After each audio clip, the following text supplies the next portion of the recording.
Kenapa kamu harus berpikir positif tentang Tuhan? Sekali berpikir tentang negatif itu bahaya betul. Misalnya begini, kamu berpikir tak rewangi dadi kiai sujud rukuk, ternyata aku tetap mlebu neraka. Gunane apa? Itu menurut saya kan enggak punya akal. Sujud itu satu kelaziman menghamba kepada Allah. Normalnya seorang hamba itu ya sujud. Kemudian gara-gara kamu ingin masuk surga, terus logika kamu dibalik. Gunanya apa saya sujud? Ternyata saya masuk neraka. Jadi mulai dulu melawan kebatilan itu harus pakai logika yang vulgar. Karena memang enggak mungkin dengan bahasa-bahasa priayi itu enggak mungkin. Itu disebut walladzina amanu asyaddu hubbal lillah. Orang mukmin itu mudah sekali mencintai Allah. Caranya dilatih tadi. Kita mudah mencintai orang yang berjasa sama kita. Kenapa tidak mudah mencintai Allah yang tentu jasanya lebih besar?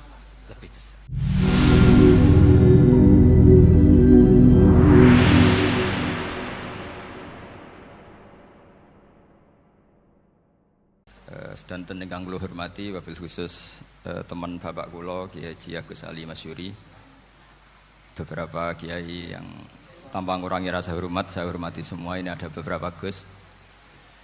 Ini saya ngaji insyaallah 1/4 jam. 1/4 jam nanti yang menghisap Gus Kausar berapa Gus? 10 menit. Begini. Sebetulnya saya membela semua umat Islam itu ahlul jannah. Karena saya ini ibarat marketing. Kalau orang Kristiani itu kan setiap orang mati sudah tenang bersama Bapak di surga. Jadi kampanye itu menarik sekali. Sementara kita sudah kiai, sudah imam masjid, sudah ulama, masih saja dikhawatirkan su'ul khotimah. Ini kalau kampanye ini tidak imbang, ini nanti saya takut kalah.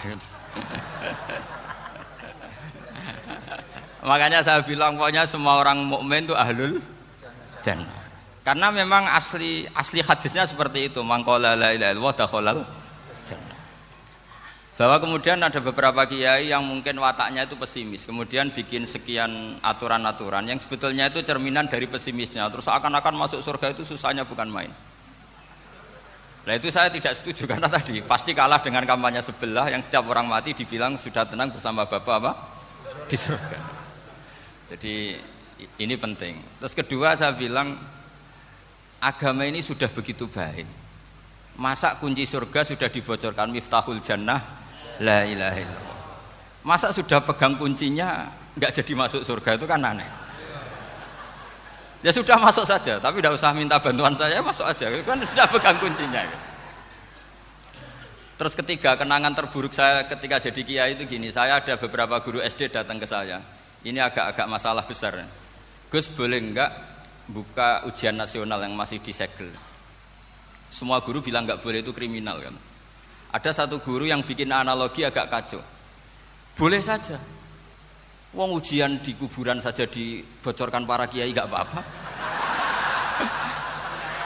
Itu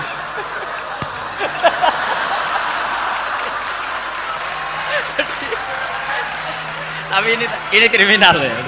Perhatian kepada kiai, nggak boleh memukul pemateri.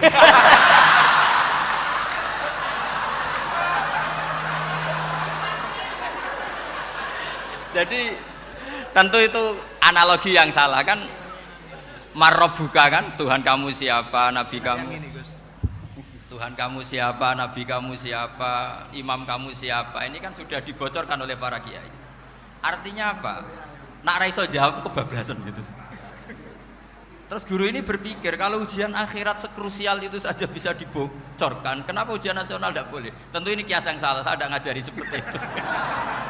Tapi saya ngajari ke kalian betapa mudahnya masuk surga. Kunci jawaban sudah dikasih, kunci pintu masuk sudah dikasih. Kok sampai tidak masuk, ini kebablasan.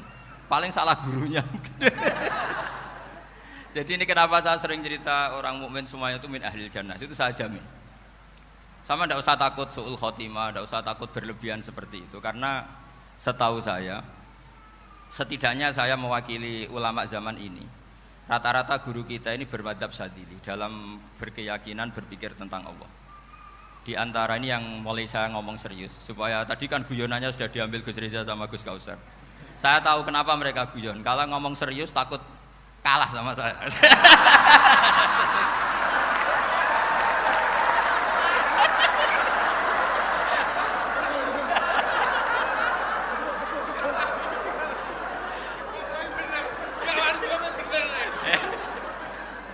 Karena saya ini sudah terkenal pemikir serius, jadi artinya itu satu kepintaran mengalihkan.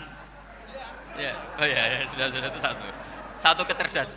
Tidak hanya ngalim tapi betul cerdas. Jadi itu bukti beliau-beliau ini cerdas itu. Saya berpikir begini, ini madhab Sadili. Kita semua tentu Sadili karena kita semua ngaji kitab Hikam. Kita tahu kitab Hikam itu muridnya Abul Abbas Al-Mursi. Abul Abbas Al-Mursi muridnya Syekh Abil Hasan Asy-Syadzili. Saya masih ingat betul makalah itu dan saya ulang-ulang setiap saya ngajar di sarang saya ajarkan itu. Kilali kata Abul Hasan Asy-Syadzili, saya pernah dapat hatif, dapat semacam ilham. Apa makna min syarril waswasil khannas? Itu kata beliau dijawab oleh hatif itu. Hatif itu enggak perlu diterjemah tadi ada karena tadi diajarin itu. Apa yang dihidupkan itu enggak perlu dijelaskan. Kata hatif tadi, wasfasun yadkhulu bainaka wa baina habibika yunsika altofahu alhasanah wa yudzakiruka af'alaka asyi'ah wa yukassiru indaka dzatas shimal wa yuqallilu indaka dzatal yamin liya'dila bika an husnidzanni billah ila su'idzanni billah. Jadi yang dikatakan waswas adalah kamu digiring untuk hanya ingat sisi-sisi kamu yang negatif, dilupakan bahwa Anda punya sisi-sisi yang positif. Misalnya seperti ini, mungkin secara fikih tadi banser-banser tegas, wah ini masalah lelaki perempuan dipisahkan gini-gini. Tapi kenapa Ghazali bilang ya sudah gini gak apa-apa. Sebetulnya ada rukhsah itu karena ini di depan umum. Yang paling pantangan Nabi itu la yakhluwanna rajulun bimra'atin. Ini ada yang menjaminnya gitu. Malah khawatir saya di sini dipisah tapi setelah berduaan nggak bisa. Jadi toleransinya karena ini di depan umum. Itu masih ada toleransinya. La yakhluwanna rajulun bimra'atin. Begitu juga ketika kita dosa, misalnya kita dosa. Orang Islam setiap dosa itu pasti ingat salahnya, kemudian istighfar. Dan ketika satu kebaikan dibandingkan keburukan, itu kata semua ulama, karena sayyi'ah itu bernilai 1, kebaikan bernilai apa? 10. Itu masih surplus berapa? 9. Jadi itu cara berpikir Abul Hasan Asy-Syadzili. Kenapa kamu harus berpikir positif tentang Tuhan? Sekali berpikir tentang negatif, itu bahaya betul. Misalnya begini, kamu berpikir tak rewangi dadi kiai, sujud, rukuk, ternyata aku tetap mlebu neraka. Gunane apa? Itu menurut saya kan enggak punya akal. Sujud itu satu kelaziman menghamba kepada Allah. Normalnya seorang hamba itu ya sujud. Kemudian gara-gara kamu ingin masuk surga, terus logika kamu dibalik. Gunanya apa saya sujud? Ternyata saya masuk neraka. Itu pertanyaan yang benar-benar bodoh dan itu menjadikan Allah benci. Logikanya dibalik begini. Ini saya ngomong serius karena ini bentuk kemenangan saya ini bentuk kemenangan saya. Saya berkali-kali ngomong di kota pelajar di Jogja karena banyak pengujinya juga. Bukan sekedar pendamping tapi penguji. Banyak yang profesor, bukan sekedar doktor, banyak yang profesor. Jadi ya ini dok. Begini, saya pernah ditanya sama seorang dosen, Gus, saya ini ngaji hadis banyak, tapi ada yang saya tidak paham, yaitu mangqala la ilaha illallah dakhalal jannah, ada kalimat wa in zana wa in saraka. Meskipun pernah zina, pernah maling. Ini kan seakan-akan mentoleransi perzinaan dan pemalingan. Terus saya bilang, oh makna hadis itu seperti ini. Jadi kebenaran absolut, kebenaran yang mutlak itu tidak akan terganggu oleh status perilaku seseorang. Saya berkali-kali memberi contoh. Orang yang ditangkap KPK akan bilang 1 tambah 1 2. KPK-nya juga bilang 2. Rivalitas dalam politik, Pak Prabowo ya bilang 2, Pak Jokowi juga bilang 2. Orang yang zaniyah, yang lonte pun akan bilang 2. Muftinya juga bilang 2. Ketua MUI-nya juga bilang 2. Artinya gini, kebenaran yang absolut adalah kebenaran yang siapapun akan meyakini seperti itu. Seperti 1 ditambah 1 2. Kamu punya musuh bilang 2. Kalau ibu-ibu ini punya maru ya marunya bilang 2 tadi tambah mama. Enggak tahu saya terjemahnya apa tadi. Nah, kebenaran yang absolut itu kebenaran yang siapapun pasti mengakui. Dan uniknya begini, saya kalau saya pernah ngaji acara himmah, acara pondok sarang di Demak. Kalau kamu bilang 1 ditambah 1 menjadi 2, untuk mengatakan 2 itu kamu butuh hadiah enggak? Mereka semua jawab enggak. Kita semua enjoy saja mengatakan tembok itu putih. Kenapa? Karena memang putih.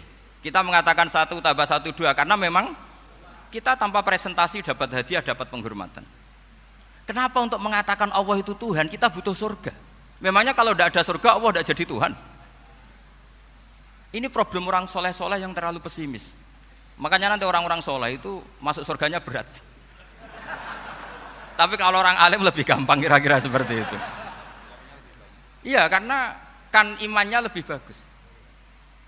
Dalam hadis qudsi Allah ini yang dibuli orang-orang soleh. Laulam akhluk jannatan wala naron alam akun ahlan an uto'ah, dalam hadis qudsi itu. Kalau saja saya tidak menciptakan surga dan neraka, apa saya tidak jadi Tuhan yang perlu ditaati? Apa kalau kamu tidak saya kasih uang 1 juta terus bilang 1 tambah 1 11? Enggak kan? Tetap bilang berapa?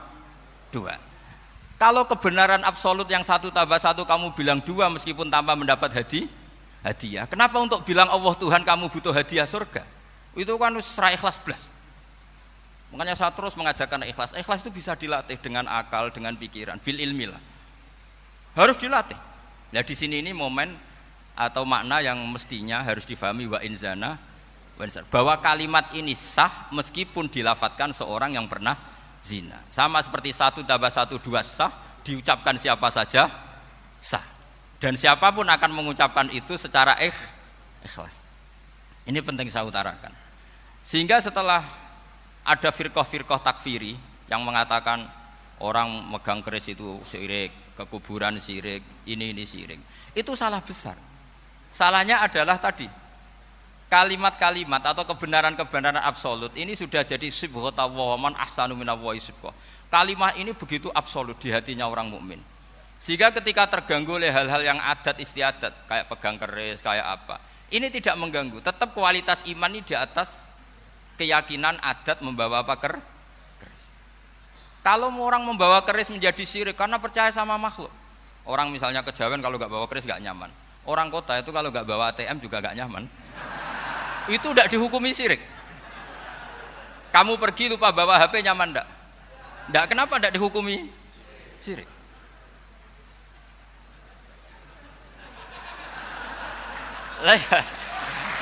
Jadi ini logika. Jadi makanya ini Gus Reza boleh ngeritik saya. Saya itu berkali-kali bilang, saya termasuk ulama yang mau bikin gerakan cangkem elek. Karena nanti kalau saya nisbatkan ke Rasulullah itu tidak pantas, karena Nabi ahsanan nasi khalqau wa khuluqa. Tapi saya siap jadi bempernya Rasulullah sallallahu alaihi wasallam. Pernah ada diskusi di Jakarta, ini kisah nyata. Apa dalilnya setelah sholat salaman? Mana hadisnya? Itu dijawab hadisnya tentu kita kesulitan. Kalaupun ada hadisnya dhaif semua yang masalah musafahah. Akhirnya mau tidak mau dijawab pakai cangkem elek. Boleh enggak kamu setelah salam nyalain HP yang off? Boleh. Boleh enggak ke kamar mandi? Boleh. Oh berarti kencing boleh, nyalain HP boleh, yang enggak boleh itu ingat Allah. Karena mereka mengkritik wiridan, ngeritik salam. Akhirnya mikir deh. Ada enggak hadisnya orang setelah sholat nyalain HP? Enggak ada kan? Tapi mereka nyalain HP enggak hambatan, tapi untuk salaman masalahkan. Ke kamar mandi boleh, tapi untuk wiridan enggak boleh. Akhirnya mereka sadar, oh iya. Lama-lama dibisi gini yang kelompok itu. Kamu itu korban aliran supaya kamu enggak ingat Allah, ingatnya HP-nya. Sehingga orang wiridan kamu kritik, orang nyalain HP enggak kamu kritik. Itu kelompok itu adalah kelompok orang-orang yang supaya orang Islam itu lupa Tuhannya. Itu gerakan cangkem elek, tapi jadikan orang sadar. Jadi ini penting. Jadi kalau kamu tidak bisa bela agama dengan jalan yang lurus karena tidak bakat gitu, nggak apa-apa pakai cangkem elek tadi. Karena nggak mungkin gerakan ini dinisbatkan kepada Rasulullah Shallallahu Alaihi Wasallam. Kalau soal sanad, saya punya sekian sanad tentang itu, tapi tidak usah kamu ikuti. Ada orang tanya, ya Pak Kiai kalau setan dibakar di neraka panasan enggak? Ya panasan. Lo kan setan dari api, ngapain harus panasan? Kan materinya sama. Terus Kak Kiai tadi enggak kesulitan, dia ngambil pasir, disawero di wajahnya. Wah sakit Kiai, kamu kan dari tanah, kena tanah kok. Jadi itu ada sekian, artinya gini ya, kalau kesulitan jawab pakai baik-baik ya sudah pakai cangkem melek itu aja karena. Tapi tentu kan gerakan ini tidak mungkin dinisbatkan kepada para nabi. Tapi saya pastikan meskipun nggak bisa dinisbatkan kepada para nabi dari segi cangkem melek tadi, tapi secara semangat itu sama. Saya punya sekian contoh. Bener Gus Riza tadi gojok saya sengawur-ngawurnya itu masih punya sana. Itu pas saya ngawur pun masih punya apa? Sana. Nabi Ibrahim itu ketika faja'alahum juzatan illa kabirallahum itu si berhala paling besar dikasih kapak. Ketika mereka geger, ini siapa yang memecahkan berhala-berhala kecil? Kata mereka, sami'na fata yadhkuruhum yuqalu lahu Ibrahim. Ya kira-kira Ibrahim lagi. Terus Ibrahim didatangkan, siapa yang melakukan ini semua? Ini jawaban Nabi Ibrahim, bal fa'alahu kabiruhum hadza. Ya tanya yang bawa pedal, saya kan tidak bawa. Terus kata orang-orang, otak kamu itu di mana? Masa berhala disuruh nanya, kan nggak bisa ngomong. Ibrahim kembalikan, uffil lakum walima ta'buduna min dunillah. Lalu otak kamu di mana? Sudah tahu nggak bisa ngomong kok disembah gitu. Itu ada kata uffin loh. Uffin itu kalau diterjemah kira-kira ya agak-agak jancuk gitu. Kira-kira seperti itu. Ya kira-kira seperti itu. Jadi sekarang dalilnya jancuk apa Gus?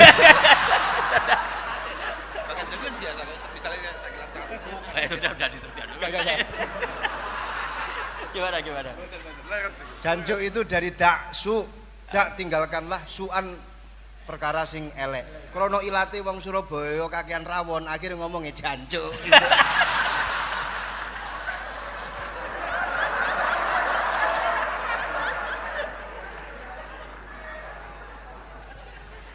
Jadi mulai dulu melawan kebatilan itu harus pakai logika yang vulgar. Karena memang nggak mungkin dengan bahasa-bahasa priayi itu tidak mungkin. Dan ini penting saya utarakan. Nah, kalau nanti nggak mungkin dinisbatkan kepada Rasul karena Nabi adalah ahsanan nasi khalqa wa khuluqa, kita yang ngambil alih saja. Gus Reza, saya, Gus Kaustan ini cara cangkem elek kan pantas. Luas. Selain bakat ya sudah natural. Karena memang itu cara kita menjelaskan kebenaran. Saya ulang lagi, itu cara kita menjelaskan apa? Kebenaran. Mau tidak mau. Saya pernah ditanya sama seseorang, Gus, beberapa nabi itu kan poligami itu bukti hiperseks. Karena yang tanya itu orang nasionalis yang nggak pati senang Islam. Terus tak balik tanya, perempuan itu makhluk lemah enggak? Ya lemah. Kalau nolong lama satu itu gimana? Ya baik. Kenapa nolong dua jadi tidak baik? Harusnya kalau nolong tiga tidak baik. Tapi saya tidak dukung poligami. Ini cerita saya. Setidaknya mereka jadi ingat. Saya itu pernah ditanya agak-agak orang ateis. Dia benci Islam tapi neliti Islam. Pertanyaan kedua, kenapa dalam perang itu seakan-akan Nabi itu perampok? Hartanya orang kafir disita kemudian menjadi ghanimah. Itu kan kayak ngerampok. Terus saya tanya gini, kalau ada penjahat ke rumah kamu kemudian pakai senjata api, setelah kamu ringkus, itu senjata api kamu kembalikan apa kamu sita? Oh ya saya sita, kalau tak kembalikan dipakai ngerampok lagi. Ya sama seperti itu, kalau kekuatan mereka dikembalikan akan dipakai kekuatan mereka lagi. Jadi ya lagi-lagi ini kemenangan orang serius. Karena nanti guyonnya sudah dintekno sama Gus Safa sama Gus Riza. Nah, kenapa saya ngajar begitu rileks, begitu santai? Karena pikiran saya sederhana. Fa innal uqula muttarratun ila qabilil haq. Akal sehat pasti dipaksa menerima apa? Kebenaran. Sehingga kebenaran itu tidak usah kamu ngomongkan secara serius, secara tidak perlu. Kebenaran itu mudah diterima. Saya itu pernah ngaji berkali-kali di Jogja di mana-mana sampai ada buku seorang dokter nulis tesisnya itu bangga lagi menjadi muslim setelah ngaji saya itu. Karena saya menerangkan itu ringan. Orang Islam itu harus mencintai Allah. Ciri utama cinta itu tidak tegang, rileks. Saya bilang begini, kalau kamu pernah 1 tahun digratisi orang rumah, makanan, kamu kira-kira itu mudah nggak mencintai orang yang berjasa sama kamu minjemin rumah dan ngasih makan gratis? Mudah kan? Apalagi kita ini mudah mencintai orang yang minjemin mobil 1 tahun, ngasih rumah 1 tahun, apalagi selamanya. Kenapa kita tidak mudah mencintai Allah yang memberi kita bumi, air, oksigen, semuanya kita dikasih Allah? Akhirnya mereka mikir, wong mencintai seseorang yang ngasih dalam durasi 1 tahun saja mudah, apalagi mencintai Allah yang ngasih kita tanpa batas.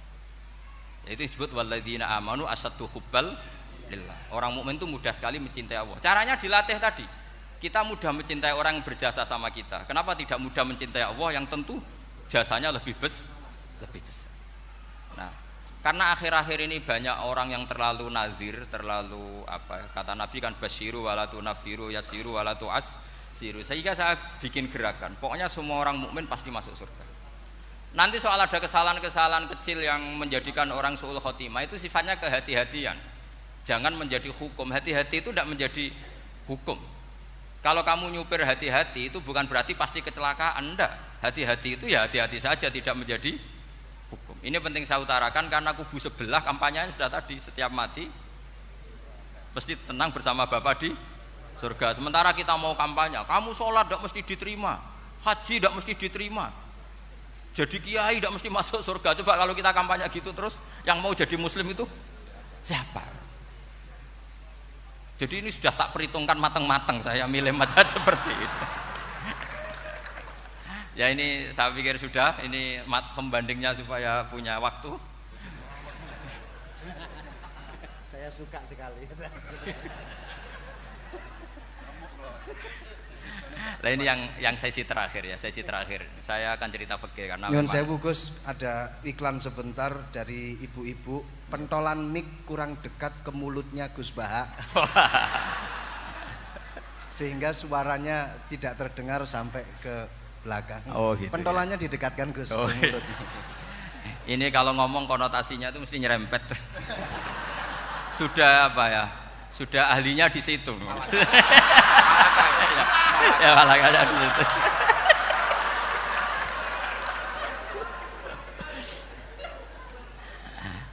Dalam sesi terakhir saya cerita pentingnya pembanding. Imam Rafi'i itu yang ngarang kitab Muharrar. Kitab Muharrar ini adalah ringkasan dari kitab Al-Wasit. Al-Wasit itu karangannya Imam Ghazali. Al-Wasit sendiri ini khas ngaji NU karena NU maknanya Nahdlatul Ulama, gerakan para ulama. Jadi kalau nggak ngerti alim-alim seperti itu ya ada NU. Sebenarnya sampai itu pasnya Nahdlatul Ummah, gerakan umat. Tapi kan sudah jadi partai politik Nahdlatul Ummah. Karena yang katakan NU itu Nahdlatul Ulama, gerakannya para ulama. Imam Rafi'i itu berpendapat sujud itu cukup pakai batuk, pakai jidat. Itu dalam kitab Muharrar. Wal asoh anna sujud yasihu mau cukup biwat iljabah. Ketika Imam Nawawi mentasih kitab Muharrar namanya Minhajut Thalibin, itu mengkritik Imam Rafi'i. Kata beliau sujud itu untuk sah harus melibatkan 7 anggota karena berdasar hadis umirtu an asjuda ala sapati a'zumin, yaitu al jabhah wal yaden warukbaten wal kodamen, yaitu jabhah 2 tangan, 2 lutut dan 2 kodamen. Akhirnya saya ngecek di kitab asli Imam Rafi'i termasuk Ashabut Tarjih dan Imam Nawawi. 2 orang ini khilaf. Kan nggak mungkin kita sebagai mushahihnya karena yang khilaf ini 2 ulama besar, satu Imam Rafi'i, satu Imam siapa? Nawawi. Kita tidak bisa hanya ngikuti Fathul Mu'in yang mengatakan idzakhtalafan Nawawi war Rafi'u kudiman Nawawi, tidak bisa karena Imam Nawawi ini sering nginduk sama kitabnya Imam Rafi'i karena senior Imam Rafi'i. Setelah saya cek di kitab kitab asli Mamba ya, satu sumbernya semua mazhab Syafi'i. Ternyata Imam Syafi'i nak ngedikan hanya begini. Wa uhibbu, saya suka setiap orang Islam sujud itu melibatkan 7 anggota karena itu aman, pasti sah.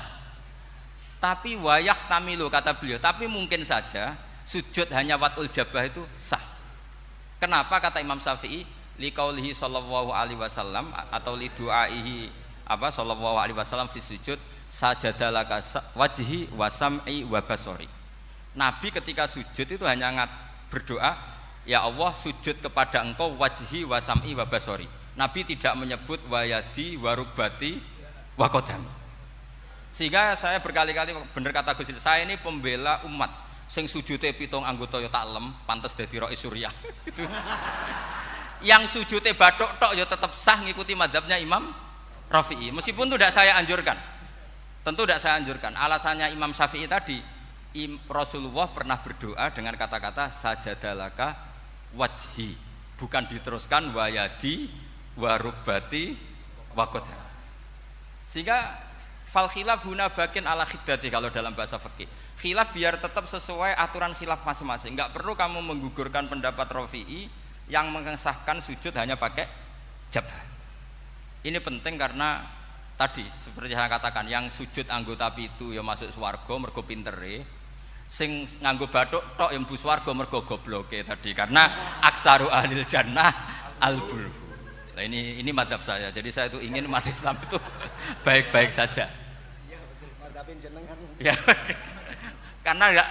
Karena tidak mungkin lah kita tidak bela Islam di zaman akhir, tidak mungkin, karena di kubu sebelah kampanyenya sudah seperti itu. Kalau kita ngomong ikhtiyat, kiai ra mesti mlebu swarga, sing salat ngethuk ra mesti husnul khotimah, wah kan jadi repot. Saya ini pengagum teori ikhlas, dilatih bil ilmi, saya ulang lagi, dilatih bil ilmi. Saya ini malunya tadi saya mengatakan 1 tambah 1 2, itu meskipun tidak ada yang memberi hadiah tetap saya katakan 2. Saya mengatakan air itu dingin, tidak ada yang ngasih hadiah, saya akan bilang kalau air itu dingin, kalau api itu panas. Untuk hakikat-hakikat seperti itu saja saya jujur tanpa ingin imbalan. Tapi ketika hakikat mengenai Allah kok saya minta imbalan surga dan neraka, ini apa-apaan? Kira-kira gitulah, Rois Suryah macam apa gitu.